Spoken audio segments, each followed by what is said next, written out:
I asked this question: where's the real opportunity in 5G for carriers and business?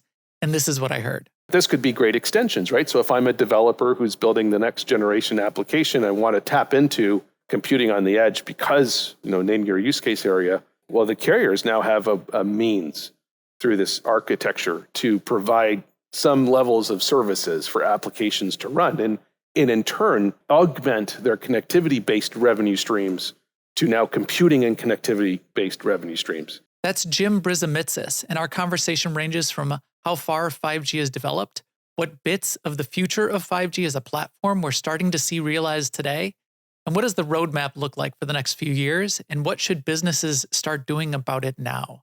Let's get into it. This is Unevenly Distributed, a podcast from nexabyze.com, where we talk to experts to find out what's next in digital technology and where it's real today. Here's your host, Jeff Villemek.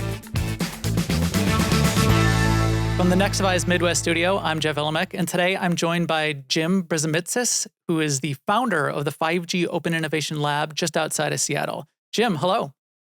Hello, Jeff, and thank you very much for inviting me on to your podcast. I'm really looking forward to today's conversation. I appreciate that, and it's really good to have you here. Why don't we kick things off by having you introduce yourself and introduce the 5G Open Innovation Lab, which I'm familiar with and excited about, but give people some background.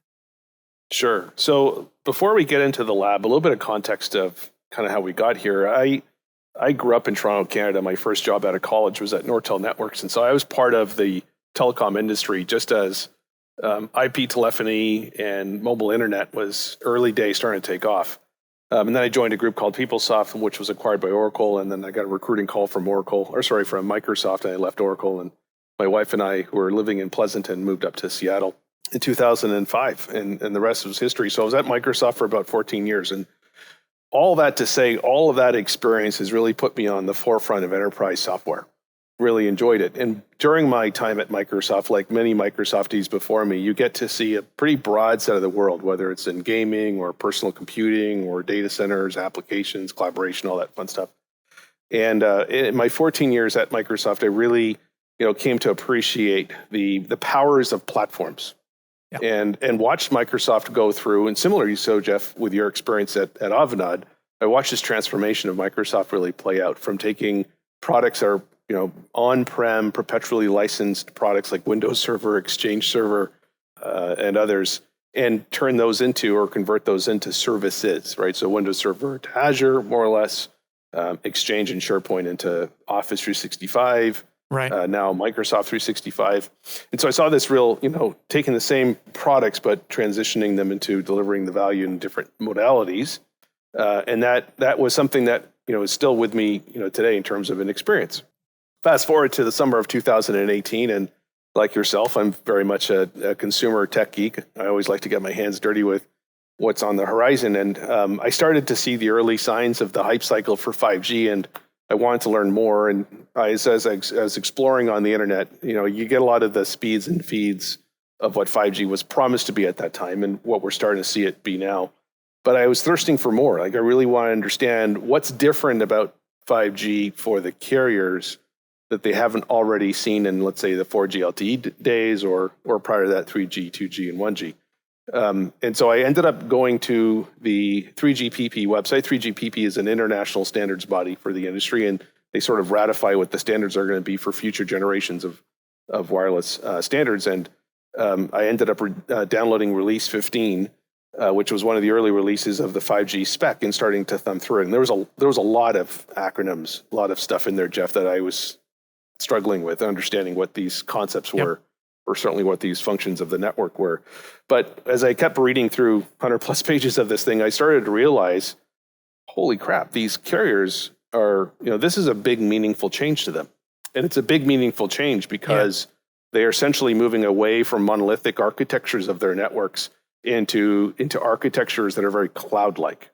Right. And it was necessary for the transformation around 5G because 5G, in addition to all the great speeds and feeds, introduces a number of great functions and features on these networks, like network slicing and beamforming and carrier aggregation and all these other fun features, applications. Software-defined radios and you bet, absolutely. that run on the networks that make them incredibly more complex. But underlining principles of that is a platform. And it's a platform I was very familiar with because Microsoft broke into cloud computing, operating vast amounts of servers and networking and storage and such at massive scales. And I was working with the startup ecosystem from my time at Microsoft, having launched the Microsoft for Startups program in the United States and Canada. I was very much working with a set of innovative developers, i.e. startups, who are building microservices-based applications or capabilities for where microservices and Kubernetes and containerized application architectures were going. And so I thought, holy shit, pardon my French, this is a great opportunity for carriers, because now they're moving away from these more monolithic systems to more cloud-like systems, running everything as a service, more or less. That's the monetizable opportunity. Their networks essentially become edge networks, right? And they don't necessarily need to go reinvent the cloud network. That's been done, and we have some great leaders in that space, including Microsoft with Azure. But this could be great extensions, right? So if I'm a developer who's building the next generation application, I want to tap into computing on the edge because, name your use case area, it's just needed. Well, the carriers now have a means through this architecture to provide some levels of services for applications to run, and in turn, augment their connectivity-based revenue streams to now computing and connectivity-based revenue streams. Right. And one thing I like to say often is this was a way for the carriers to move away from just being an over-the-top player, an OTT player, for which they really never realized any substantial value. As you know, Jeff, over the last, 4G LTE standards were really, mainstreamed in 2006 to 2008, somewhere in that range. The iPhone really helped to throttle that. The smartphone revolution led by the iPhone really helped to throttle that. Trillions of dollars of macroeconomic value was created over the lifetime of 4G LTE, and really the carriers did not benefit. They got greatly from it. And so I thought, well, with 5G, this is an opportunity for them to actually, expose network level services across their vast networks in a way such that developers, could really tap into those nearby compute resources and connectivity and create transformative use cases, right? So that was the initial premise. And I thought, this is wonderful. I'm sure having a developer relations background from my time at Microsoft, I'm sure they're doing stuff with developers. And as I dug into it deeper, Jeff, I realized actually they're not really doing much. And many VCs that I was talking to at the time said, why would we want to run into the 5G fire with carriers? We're all trying to run away from carriers, which was their tongue-in-cheek way of saying that they had struggled in the past to really realize substantial revenue from any sort of innovation tied to the CSP market, just because of traditionally how slow they've been to adopt new technologies or new business modeling and such. And so that's when I discovered there was this real need to really explore and exploit this opportunity in 5G, which is far beyond connectivity, but also connectivity and compute level services or edge, by bringing together innovative startups who are building capabilities and use cases, bringing together and surrounding the CSP market with all the familiar tech platforms that are adopted by enterprises, by carriers, and are in the hybrid and dedicated public and private clouds, bringing those all together into a program and truly not only see the capabilities that are possible with 5G in the enterprise, but really help to rethink the business modeling opportunity in the same vein. So we launched the first of our 5 batches in May of 2020. We've now had 5 batches and 71 teams. And those are batches of startups, right? Correct. Yeah, we're not operating an accelerator and incubator. We work with all stages of teams, from early stage to companies that have raised north of $80 million in funding. And that speaks really to the value of the program and what we're able to attract in, but also kind of speaks to this opportunity in 5G as well, if you think about it. And when I say 5G, I'm really suggesting the connectivity and compute coinciding in that opportunity. Right. Faster phones are the least interesting thing about 5G. Yeah, one thing that concerns me is that there is a consumer opportunity, yes, but we're already starting to see, even here in the United States, but in other markets that I've been tracking, and by no means am I an expert, so don't quote me on this, but we're already starting to see that there's a resistance by consumers to pay a premium for a 5G service, because in many cases 4G LTE is really good enough for what their needs are. And that was one of the go-in hypotheses that I came to see when I was digging into the 5G thesis, was that CSPs were generally pretty bullish that a 5G service could command a higher ARPU and it's actually not turning out to be that way at scale. No, I wouldn't expect. Just as all of our home internet connections are getting faster and faster, consumers now are expecting that upgrade in bandwidth and speeds over time, and they would just expect it on their phones and their relationship with the carriers. And consumers aren't where that budget, I mean, there's scale, but that's not where the budget and investment is going to come in. That investment is going to come from businesses.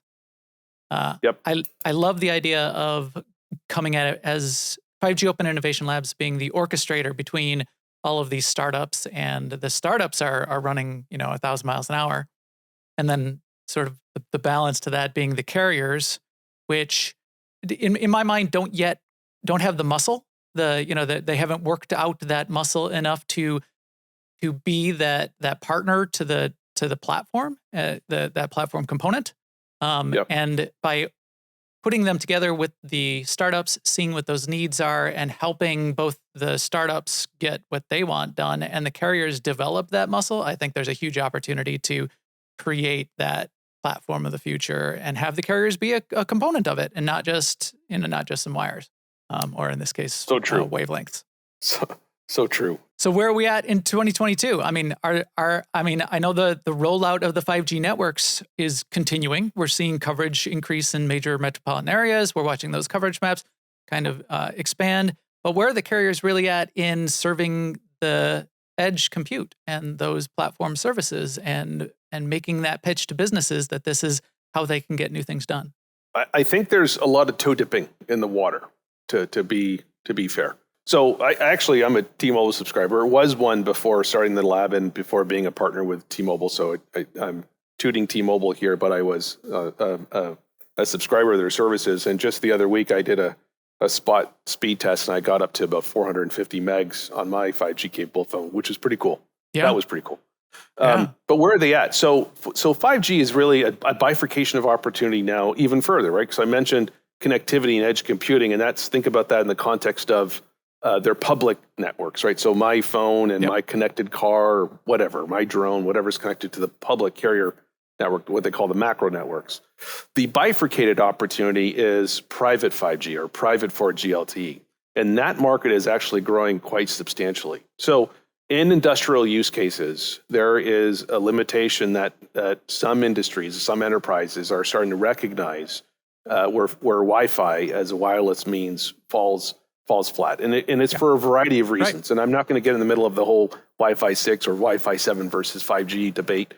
There's far smarter people about that than I am. But there's been a number of experimentations that have led to a building market that now has built, I think, a category for cellular-based private 5G. And we're starting to see a lot of those investment areas really take hold. And that's where I'm referencing that carriers are dipping their toes in the water, because they've never really focused on building private enterprise networks. The closest that they've gotten to something similar to that is software-defined WANs, right, or private tunnels. But building, a smaller footprint wireless network when they're used to building countrywide, massive macro networks, was not something that they were had familiarity with, and they're starting to really, dig in on that. Some have announced their own private 5G based solutions. These are either solutions they've built homegrown, but they're more likely vendor-based solutions, vendors that they already work with that are vendors and partners are going to have to deploy it, right?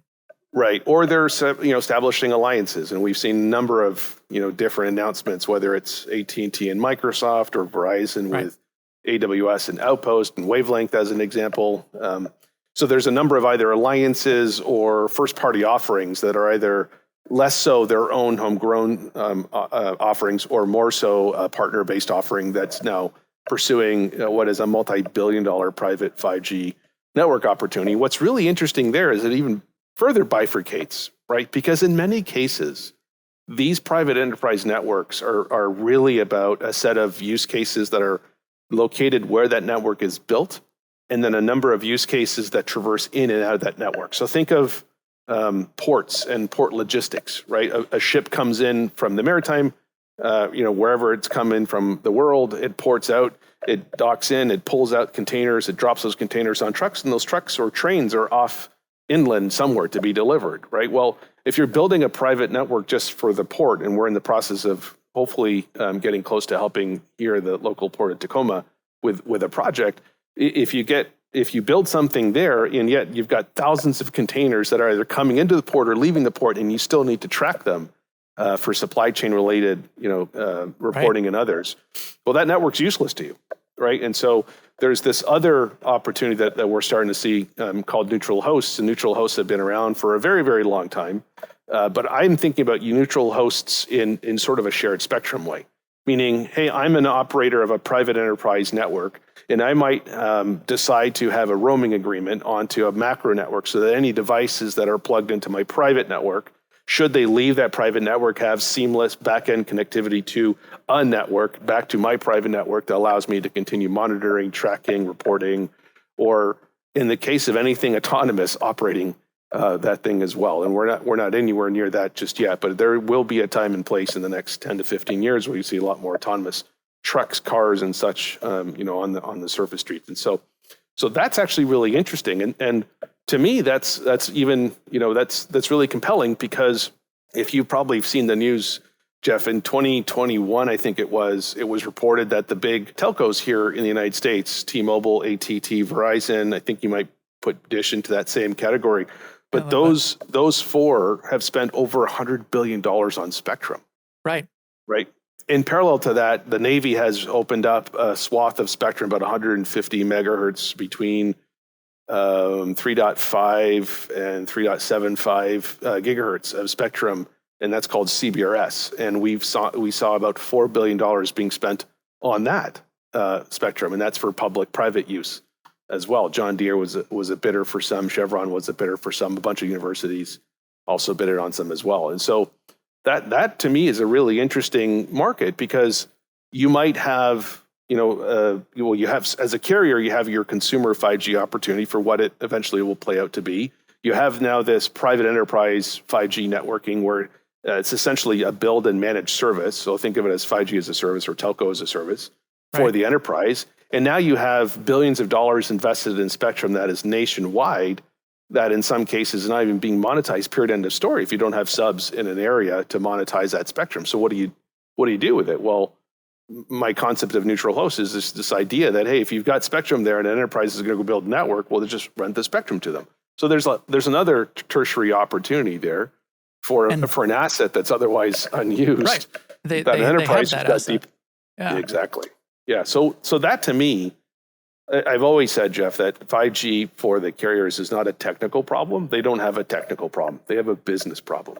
Right. And they have a business model problem. Do you stop at just connectivity when the share of wallet could be so much greater? And the share of wallet happens to play in the software ecosystem world, whether it's consuming cloud services or applications or devices connected to applications and such. So that's that's sort of the big impediment. And that's why we built the lab, to go and explore that opportunity.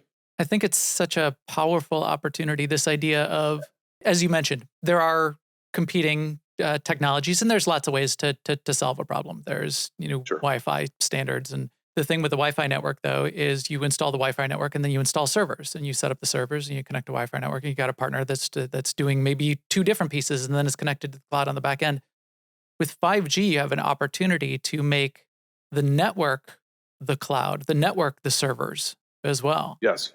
Because the way the infrastructure works, with the way a mech works, the way the stack of hardware works that runs the radio frequency, runs the broadcast, runs the bandwidth, is where the services also run. So if carriers get ahead of it, the carriers can be the servers as well as the network and the bandwidth. And then your whole network of 70 plus startups that you alone are working with are going to be the SaaS, the services on those servers, on those mechs, running at the edge and across it and back to the cloud and down to the devices and down to IoT running on the factory floor. And that's really, really powerful. It is. And look, at the end of the day, huge benefit to businesses. Yeah, absolutely. And those businesses and those consumers like you and I and everyone listening to today's podcast, we buy apps, the phone, the network, the connectivity, the cloud computing. No one cares about. They buy apps that happens to run on all that stuff. Right. But they buy apps. And so that's why I was suggesting earlier, these the CSPs, I think, limit their potential when they think about what they do as just connectivity. Yes. Because what they do is provide a platform. Now, And they're moving in that direction. if they do that, someone else will become, will go out there and become the platform. And it's already happening. Yeah. Right. And, and that'll be a shame for the It will be. carriers. Now, if the carriers can step up and build that muscle and be that service, it's a big opportunity.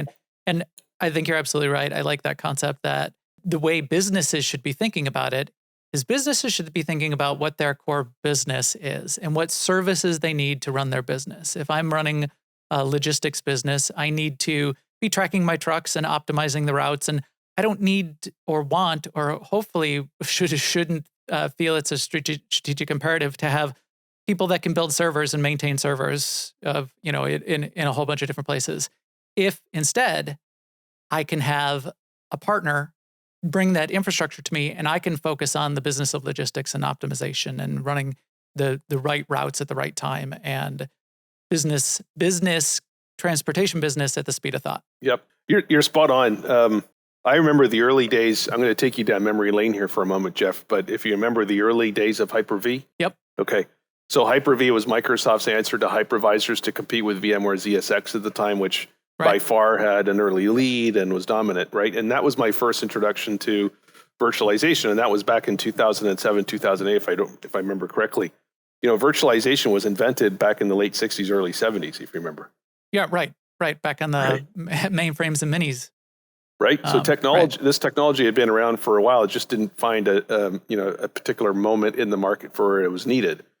Now, fast forward to the dotcom bubble bust of the early 2000s, and startups moved away from racking and stacking their own gear, which was a lion's share of where venture capital dollars went into, right? To buy server gear, rack and stack, and actually then get the startup to start building software. And this little online bookstore that had gone from selling just books to personal items and electronics and all this other fun stuff kind of stepped into and invented what is now known as the cloud world, right? Right.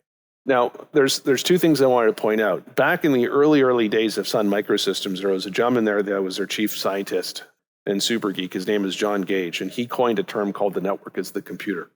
Now, if you fast forward to today, we at Microsoft, and you may have remembered this from your time at Avanade as well, when Amazon first came out with what we now know as AWS, we all sort of chuckled and said, who's going to take an online book retailer serious in the enterprise? And now they're still the most dominant cloud provider. And then second to that, I was in a conversation early on in building out the lab with somebody in the telecommunications industry. I won't name names, but their opinion to me was, if you think that we're going to get into the cloud computing world, you're just plain out dumb. And I remember leaving that discussion saying, well, that's a limiting perspective if you think about it, because if this online book company that had zero credibility in the enterprise, that had zero sort of developer relations programs of any really sort of nature at cloud scale, could step into building an entirely new category and be the undisputed leader, at least for a period of time. And now that's eroding. But so what's different? It's all mindset, right? It's all thinking.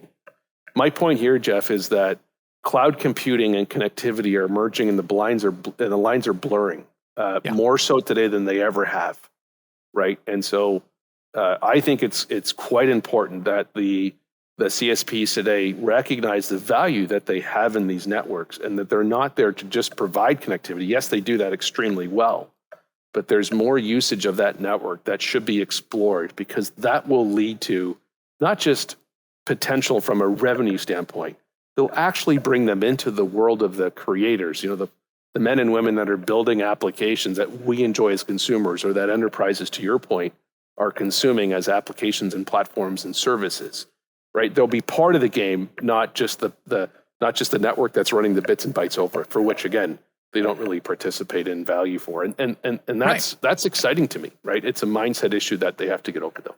Yeah, they do. And I don't know why they don't. If a bookstore could make the leap to become the virtual server leader of the planet, why can't the T-Mobile and Verizon and AT&T, who have been doing computing of their own for decades, that you think it's more lateral for them than it is, than it is a leap for what Amazon did. I've been studying a little bit about that. Again, I'm not an expert. The gentleman I think who's nailed the theories behind it is Clayton Christensen with the Innovators Dilemma. If you've read his material, he's spot on every sort of aspect of this. And in many respects, according to Clayton's theory, in many respects, the carrier executives of today think they're making the right decisions for where the market is going. But eventually, they make enough decisions where their scale in the market is smaller than where they initially started off, and at that point, there's a tipping point where they get disrupted.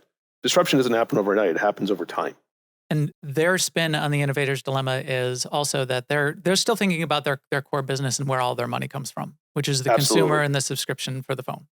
And don't disrupt that. And don't disrupt it. And for them, it would be less of a disruption to go after business, as it probably is even politically and mind share within the company for where they're spending thought in leadership and the ecology of what goes on inside the business. Because it's less of a problem for somebody like Microsoft when they were potentially going to, from an Innovators Dilemma perspective, ruin their Windows license business by making Windows a service or making Windows irrelevant by going to the cloud or making the browser the operating system. The consumer market isn't going to go away if they go down this path for the business side. So they have less to worry about there, but still probably internally they just don't have their best people are focused on the core business and the traditional business. And then they're all potentially on the side, trying to think about some of these other things, but putting all of their energy behind where the revenue comes from. Maybe. Yeah, look, you're 100% spot on. Even on the consumer side, here's a scary thought: if I were to take whatever phone you have today and uninstall the dialer, do you think your phone's still useful for you? For me, for my phone, it's as useful. It's 95% as useful as it was. Exactly. Why? Because you can still call your family and friends and colleagues and whatnot through whatever social media apps out there, WhatsApp, Facebook Messenger, whomever. You could Slack. You can I'm this close to taking the dialer off of my home screen on my iPhone. That's my point, right? Yeah. And so then the question becomes, well, what's the network now? Right. Yeah. Right. And if 80% of, and maybe 80% is too high, so I probably need to be fact checked on that, but there's a fairly large percentage of devices connected to Wi-Fi networks that are being used versus when they're out on public networks.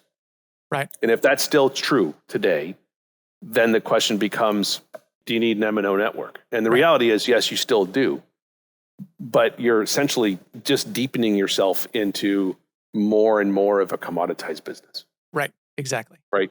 And you mentioned something about home broadband.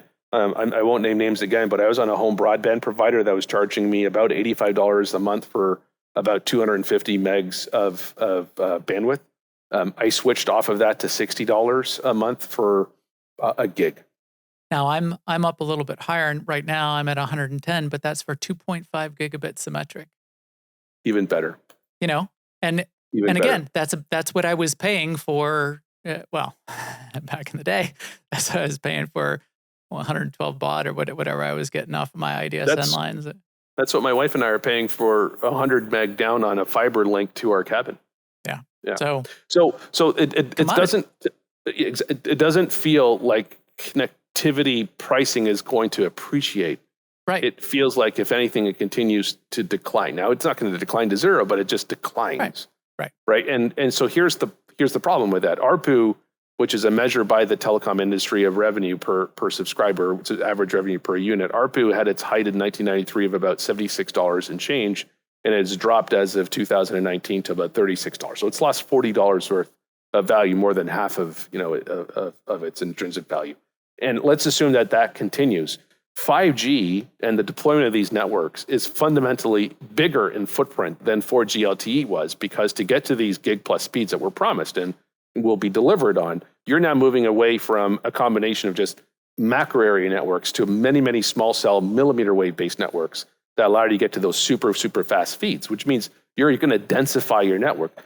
All that to say, the network build out for 5G is considerably higher than the network build out for 4G. And if you look at the P&L statements from each of the carriers around the world, you will see they're still carrying a lot of debt. And what's that debt for? Some of it's 5G, some of it's still paying off 4G.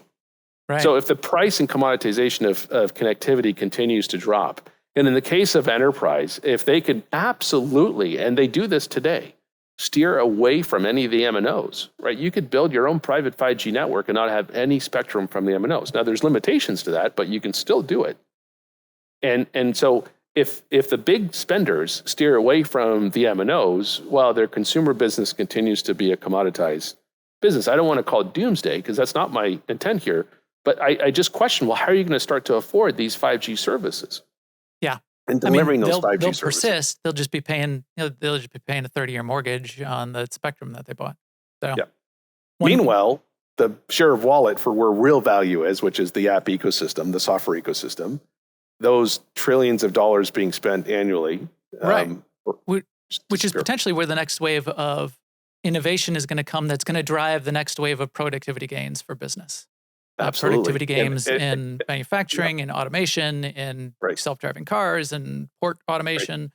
Right. Yeah. So one last point on that before we talk about the future and what the roadmap looks like to you. Sure. One other piece that I think is important for people to think about is, we mentioned hypervisor and virtual machines. The technology from the platform's perspective and the software with things like containerization and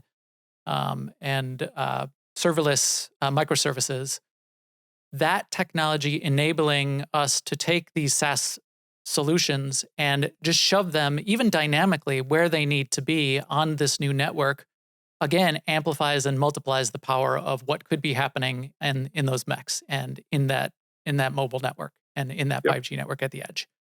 If I can just cloud native is here to stay. Yeah. Right. And we can still have the cloud, and we can pull things from the cloud and take those services and dump those on an edge device when we need them. That power of that being able to happen, and the partners that are building that into the cloud and the platforms, as you said, the carriers don't even need to build that. They just need to be good at providing the platform and the service and putting it together in a package, potentially with partners, to businesses as we will now be your new IT infrastructure. We will be the servers. So just contract with us. We will be the servers. You don't need a server infrastructure. You don't need on-site data centers. You don't need racks running underneath the counter at the local fast food franchise restaurant.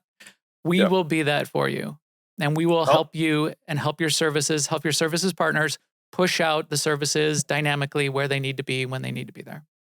I'll take that one step further by taking one step back, right, Jeff? Imagine a scenario today, which is plausible. I mean, it's happening, where you have X automaker that has struck a connectivity deal with X CSP, and in that same connectivity deal has struck a deal to maybe move some of its compute processing onto that CSP's network, right? So imagine your automobile, a Tesla today, which is heavily computerized and does a lot of over-the-air updates and computations and such. Imagine that vehicle connected through this automaker's network to a CSP's network, and that vehicle offloading data that needs to be processed before it goes to the cloud onto the CSP's network. Well, now your ARPU goes from $40 a SIM in that car to that plus. Right. And anything that plus is all upside, because you've already sunk the CapEx cost in building the network. You've already sunk the OpEx cost in operating the network. So anything that plus is upside. So people are clear as automation advances and as self-driving cars, or in the case of where things get really complex, is self-driving logistics. I got to back a truck into different locations. I got to do very specialized things. The AI models that are going to need to run some of that, they can't always necessarily be packed into the device. A lot of it will run on the device, and a lot of it will run on the car. But being able to, when necessary, escalate to the edge, and the edge is the only place where this could be done quick enough to answer the question of, is this a stop sign or not? But escalate to the edge to get some of that work done for specialized scenarios, that's the only way that can work. You're right. And then, as you're saying, where is that opportunity when you've got self-drive or autopilot services on new vehicles today, where people are willing to pay a premium of $10,000 or $15,000 to add on that package? Yep. That's we're way beyond the couple dollars a month that would have been going to the providers. The opportunity for them to take a slice of that, of where that stuff is going to run. My question is, going back to the conversation you and I had 5 minutes ago, how different is that from Amazon's first foray into AWS? Exactly. It's really not. Yeah. There's been highly speculative talk that I've been involved in. It's not something you read about in the news per se, but you sit around with your friends in this industry and have a few beers. You just kind of talk about what could be. And one of the things that we've chatted about is, what if the next smartphone's a dumb phone? Meaning you've got a device that's got glass, a processor, and an antenna, and a little bit of storage, but more or less it's a glass, mid-grade processor, and an antenna. And all the apps run in the carrier's network. You know what that's familiar to? Windows as a service. Right. Or, so it's or even speculative. before that, thin client, go back to Oracle. That this is back to the thin client days. Go back to Sun Microsystems with the Sun rays. Do you remember those? Right. Yeah. Exactly. Yeah. And so there you go. Now you've got a CSP who's now providing connectivity to a dumb device, but it's essentially providing the compute services of that service on the device on their network. Right. Okay. So tell me you're not going to just charge for the connectivity now. Right. Tell me you're not going to do that. Yeah. Right. And so it's not far-fetched. It's speculative because no one's doing it today. But when prices of smartphones have gone from, $300-$400 in the early days, when I say early days, I think the first iPhone was $600, and now we're seeing iPhones that are $1,200 and more in some cases. But there's a saturation point where consumers are going to say, well, this is just dumb. Take, for example, the flagship Pixel. I'm a big flagship Pixel fan. And then they came out with the Pixel X, A, whatever it was, 3A, 4A, now 5A, I guess, and 6A that's coming. And they just sold more volume. And similarly so in the diversification of iPhone's lineup, right? iPhone had its flagship phone, and now it's got cheaper variants of the same essentially device to hit these different price points in the market. So this idea that the networks have computation capabilities to run apps and services on an otherwise dumb terminal, or relatively dumbed down terminal that's not necessarily $1,200, but maybe $100 or $200. It's actually terminal. very appealing. Right. It's very appealing. Yeah. Hugely appealing. And that same story that made thin client interesting, which is imagine your phone is all of the services that make up everything you do on your mobile device is a virtualized environment. And now you could pick up any of these thin clients, be it the commodity tablet sitting next to your, on your kitchen countertop, be it the nice phone with the nice camera, be it the cheap phone that you just throw in your car. You have a constellation of these thin client devices, these mobile devices, and let your actual mobile computing environment run on the edge and just show up in any of those places where they need to. Outside of the economics of the device itself, what's so compelling about that, and I'm going to put an app developer's hat on for a moment. What's so compelling is if we got to a world where that actually was the case, you're designing an app to one spec. Yeah, true. Not an Android app or an iOS app or whatever other flavor from wherever whatever other platform emerges that we can't predict of today. You're just running an app that runs inside a CSP's environment and displays to a user. That's secure. Right. That's a single app, which means regression testing on how this app performs on different screen sizes with different configurations. All that shit just goes out the door. Right. Well, here we are transitioning. About it, go ahead. Cloud computing was really solving one big problem, well, two big problems in my mind. And I'm probably going to get raked over the coals for saying this, but I'll say it anyways. The first is it took the management of IT services off the hands of enterprises. Enterprises are great at building widgets or providing a service, but when it comes to IT, they're some are really, really good, but it's not a core competencies of theirs. I think it's safe to say. Right. And so it just moved the back-end IT services, remember infrastructure as a service, as a managed service. We're going to spin a VM up in seconds, not 6 months, to provision a server and deploy it and all the other fun stuff. It did that. And the second is it moved the P&L line from CapEx based to more OpEx based, and many enterprises enjoyed that. Right. Yeah. And now some of them are realizing, oh, snap, some of my most critical data is trapped into a hyperscaler's cloud environment. And it's actually quite expensive to take it out. And oh, by the way, the manageability of IT services now, thanks to hybrid cloud computing, has dropped, right? It's solved this initial problem of management in deployment at scale. That's gone away, not gone away entirely, but it's gone away for the most part. And so the economics of the pendulum has now swung back where hybrid is all of a sudden really attractive again. Right. Yeah. So and this is a great way to have some more of that hybrid too, but still, run it on these edge compute devices. Yeah. So I guess my point here, Jeff, is there's just so many patterns. If you go back 5, even 10 years, there's so many really interesting patterns that, this is the IT world, as you can appreciate, is a world of pendulums, right? Remember, virtualization container technology was invented in the late 60s, early 70s, but really never mainstreamed until, I would say, late 1990s, early 2000s, right? And then the cloud kind of was another pendulum swing, and then it's coming back to hybrid computing. And then the edge is a totally new, paradigm of compute. Not totally new paradigm. It's a similar concept to cloud computing, but it's just a whole new way of connecting to users in remote areas. Remote being on the edge, and making available a set of compute resources that you otherwise would not have. And that's actually quite interesting. Let me give you a quick example of where I see this business modeling happening, in front of our eyes. As you know, Jeff, from your time at Avanade, we operate 2 of our own private 5G networks. They're CBRS-based spectrum, but they're essentially 5G network components of our own. And one of our startups called Innovate Ag uses LiDAR and soil sensing equipment affixed to a side-by-side, and they do surveying of tree fruit rows. In this case, they were running they're surveying using LiDAR and soil sensing equipment a 5-acre block of Honeycrisp apples, tree fruit. And that 5-acre survey generates 10 terabytes of data, right? So that one UTV with thousands of dollars worth of equipment is connected to one cellular gateway that connects to a network. That happens to be our network, and that network butts end into a cloud computing server. And so they moved 10 terabytes of that data to that edge server that processed the data, because as you know, the application running in their case, Azure Cloud, doesn't need all 10 terabytes. It processes it down to a smaller footprint. So they processed that 10 terabytes of data to a smaller footprint and then moved what was necessary to their publicly hosted cloud application to Azure.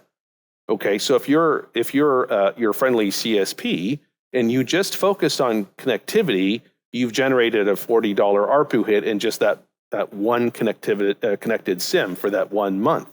He's done this twice, maybe 3 times a month, right? In the early days of the growing season, you're surveying quite a bit because tree fruits are growing quite a bit. You need to be able to layer all that data over time and then make determinations on the health of the crop and what adjustments you need to make to irrigation and chemicals and pruning and all the other fun stuff that's well beyond my band of understanding.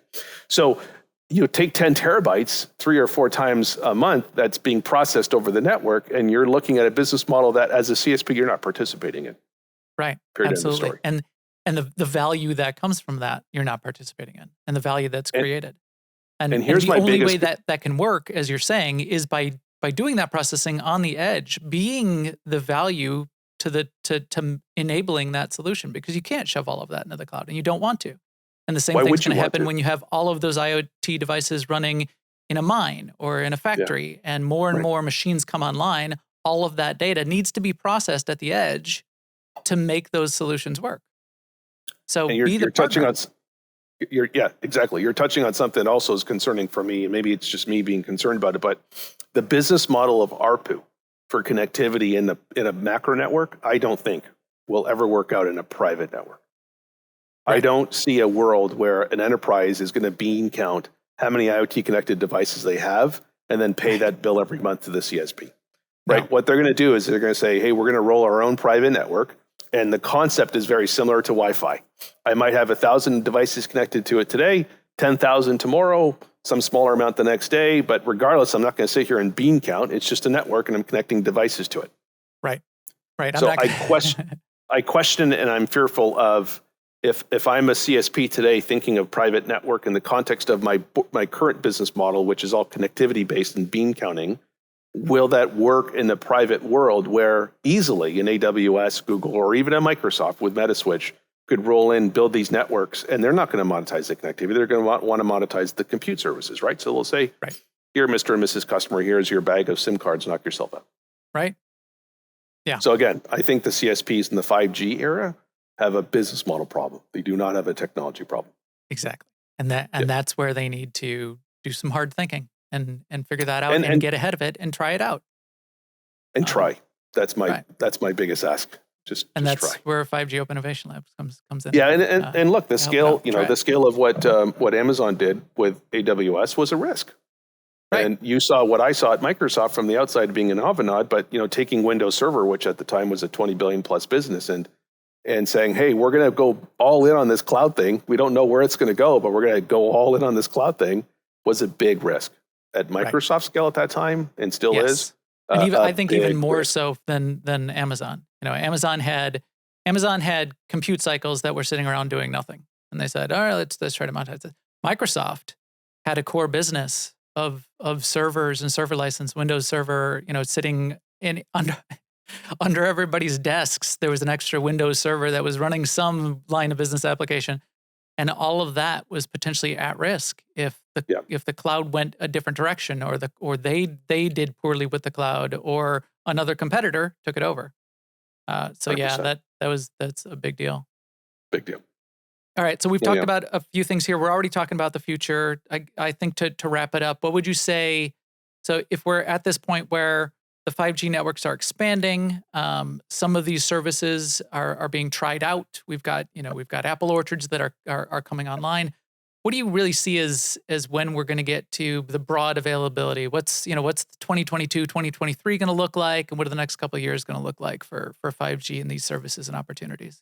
Yeah, so as a consumer, the services continue to evolve. As I mentioned last week, I did my first speed test on my 5G phone and got to 450 megs down. That was pretty impressive. I think I was about 120 megs up on T-Mobile's network. So really, really impressive speed.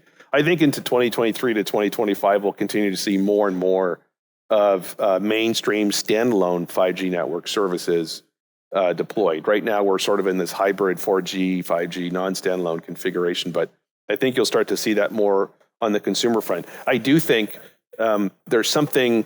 I'm not a big metaverse believer at this point, not because I don't believe where the opportunity is. I just think we're in the early innings of where that's going to go. And so I think that presents a really interesting opportunity for CSPs that are betting on the metaverse as well. And I think that's going to continue to evolve. Let's see where it goes. I don't know enough about the market to even speculate, but it sounds like it's got some momentum, and I'm curious to see where that goes. On the enterprise side, I absolutely believe that private 5G is sort of here to stay as a market. It continues to grow. The CAGR is impressive. Recent report that I read 2 weeks back suggested it's over and above 48% year-on-year growth.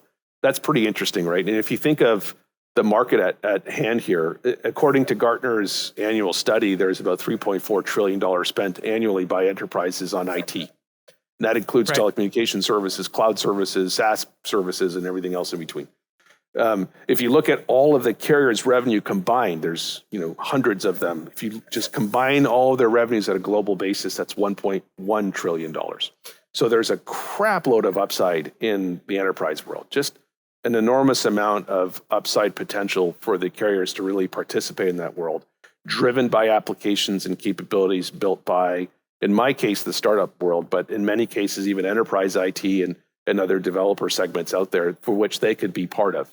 Right. The best part about being in the platform business is you don't have to go and invent what's awesome. People are going to do that using you as a platform, pulling you through. And so I'm hoping we start to see a little bit more of this mind shift happen. And I like to sometimes refer to myself as the friendly antagonist, really leaning on my Canadian roots. But I do that, Jeff, because I'm trying to provoke the industry to think a bit broader and to think a little bit more outside of its box. And I'm pretty convinced the 4G LTE playbook has some merit in the 5G context, but I also think it leaves some opportunity on the table, and it's worth exploring it versus doing nothing. And so that's where I like to antagonize a little bit to get people to either react and get upset with me or go and do something and try something different. Here's one thing that's absolutely certain, and you can certainly not listen to me or not, but the software ecosystem is what drives platform adoption. Applications, cloud infrastructure with no applications is a silent command prompt. It does nothing. Your iPhone with 0 apps is as useless to you as the Windows Phone was with not that many apps, if you remember those days. PCs without applications, useless. That's what happened to the early Mac days. That's why Windows was so dominant, right? So the application ecosystem is the driver of value, hands down. There's no question. You don't have to debate it. It is what it is. So the more that you can align yourself into that ecosystem, the better your fortunes will be down the road. And in my humble opinion, this is the time for CSPs in going cloud native on their network architectures to really play a a much bigger role in this ecosystem, an ecosystem that they've largely been outside of, not necessarily partnering with. And that's what we're trying to accomplish here at the lab. I think the corollary then, the advice to businesses, especially over the course of the next year or 2 years, is to look for those opportunities where there are new services, new solutions, new software that's going to solve problems that they can't solve today in their on their factory floor, in their mining operation, for their logistics operation.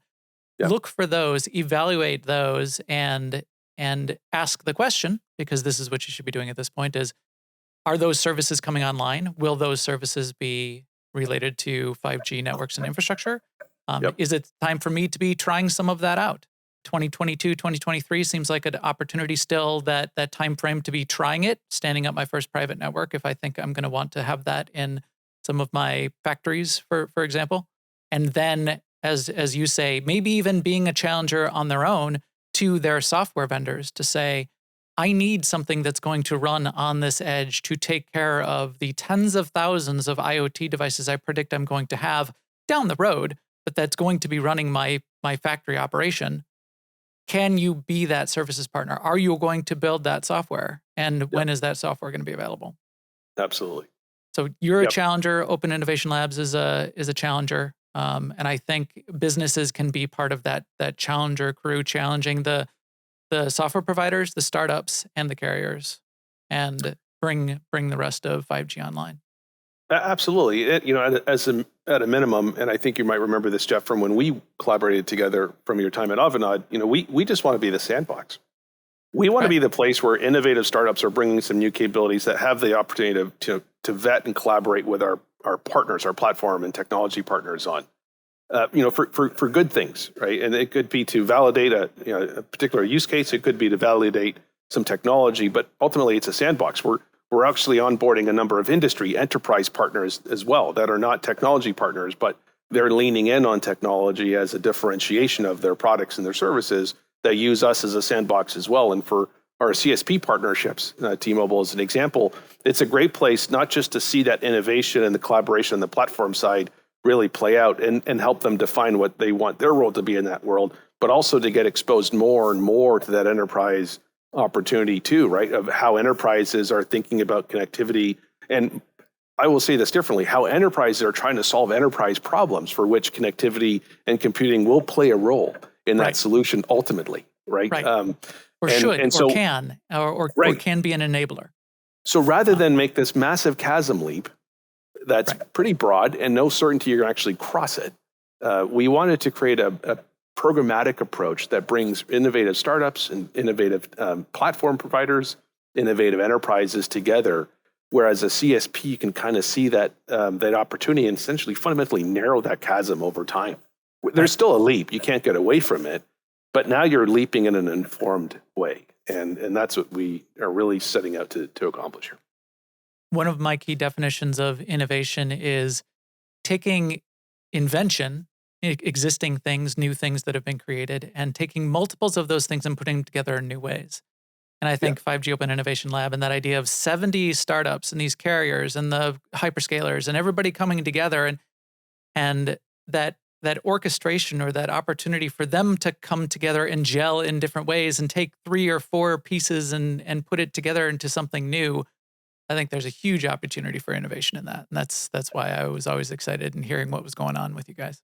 Thank you. At a minimum, there's a huge opportunity to just experiment, step outside your swim lane for a moment and see what else is out there. It's pretty transformative. Software is the great disruptor, and it's the great enabler all in one.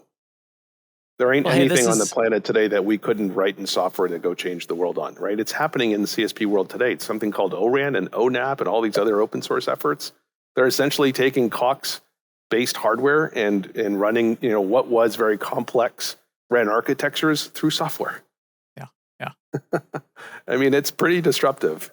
So to me, it's exciting. I mean, there's a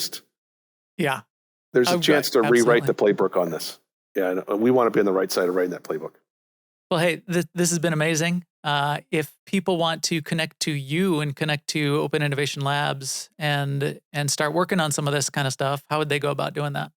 Yep. So the lab and myself are on LinkedIn. Look us up. We're also on Twitter. You can follow us there.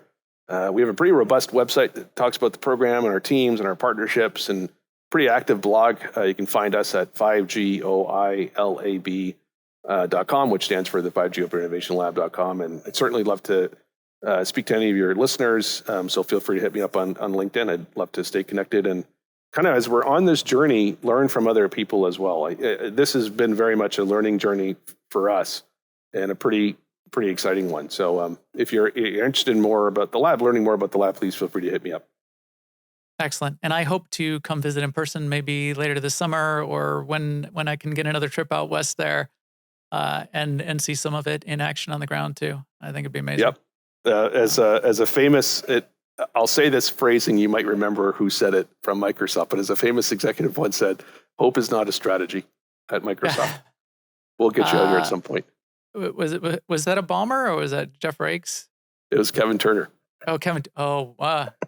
One of the best operators that I've ever seen of a large scale business. COO. COO of Microsoft. Yeah, he was he got a lot of criticism, but he knew his job, and he did his job as he delivered year-on-year, quarter-on-quarter revenue growth through the toughest recessionary times of the mid to late 2000s. And you create a wake sometimes. I never experienced any of that, and I certainly have no opinion on it. But I always enjoyed when I had a chance to be in a room with him. I always enjoyed learning from his perspectives, and he was well known for his sayings. That was one of them. Yeah. All right. Well, this is, as I said, it's been amazing. Really appreciate you being on with us, Jim. And I think I'm going to really need to check back in with you probably at least every 6 months or so as this evolves. I think this is going to be a really dynamic time for 5G over the course of the next couple of years. This is the cusp of the hype curve. We're going to try to jump that trough of disillusionment and get to the plateau of productivity as quickly as we can. So we'll try to make that happen. I'd love to make that happen. Thank you, Jeff, for inviting me on today, and for what was a really good conversation. I actually forgot we were on a podcast halfway through. So thank you for a great session. I appreciate it. All right. Thanks. This has been a Nexavise production. For video, links, and to support the show, please visit nexavise.com. That's NEXAVISE.com.